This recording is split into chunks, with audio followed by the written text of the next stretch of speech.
സമയം രാത്രി 9 മണി കഴിഞ്ഞു. വീക്കെൻഡിലും ഈ സമയത്ത് നല്ല പഴങ്കഞ്ഞി കിട്ടുന്ന കറാമയിൽ ഒരു കിടിലൻ സ്പോട്ട്.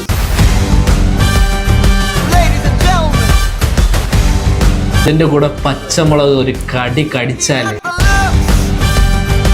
കപ്പ, അച്ചാറ്, 2 കൂട്ടുകറി, ചെമ്മീൻ ചമ്മന്തി, പപ്പടം, അത് മാത്രമല്ലാതെ വലിയൊരു മത്തി ഫ്രൈയും. എല്ലാ വീക്കെൻഡ്സിലും നമ്മൾ സ്ഥിരം വരുന്ന ഒരു സ്പോട്ട് കൂടിയാണ് ഇത്. അതെ, ഇവിടെ വരുവാണെങ്കിൽ നിങ്ങൾ നാടൻ രുചികൾ മാത്രം പ്രതീക്ഷിച്ച് വന്നാൽ മതി.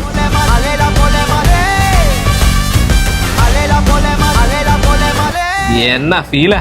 ഞാൻ ഈ പറയുന്ന 2 ഐറ്റം നിങ്ങൾ ദുബായിൽ നിന്ന് എവിടെ നിന്നും കഴിക്കാൻ ഒരു സാധ്യതയില്ല കേട്ടോ. ശരിക്കും നമ്മളെ വീട്ടിലൊക്കെ ചട്ടിയിട്ട് കുഴച്ച് കഴിക്കത്തില്ല ആ ഒരു ടേസ്റ്റ്. സത്യം. നമ്മൾ ദമ്മിട്ട ഇറച്ചിച്ചോറ് കഴിച്ചിട്ടുണ്ട്. എന്നാൽ ബീഫ് കറിയിൽ നെയ്ച്ചോറ് ഇട്ട് മിക്സ് ചെയ്ത് ഇറച്ചിച്ചോറ് കഴിക്കണമെങ്കിൽ നിങ്ങൾ ഇവിടെ തന്നെ വരണം. എടാ മതി, നിയാസ് കുറെ നേരമായിട്ട് ബാക്കിൽ നിന്ന് വെള്ളം ഇറക്കുന്നുണ്ട്. അപ്പൊ ഇനിയില്ലെങ്കിൽ അവൻ ക്യാമറ ഇട്ടിട്ട് പോകും. അതെ അതെ അതെ.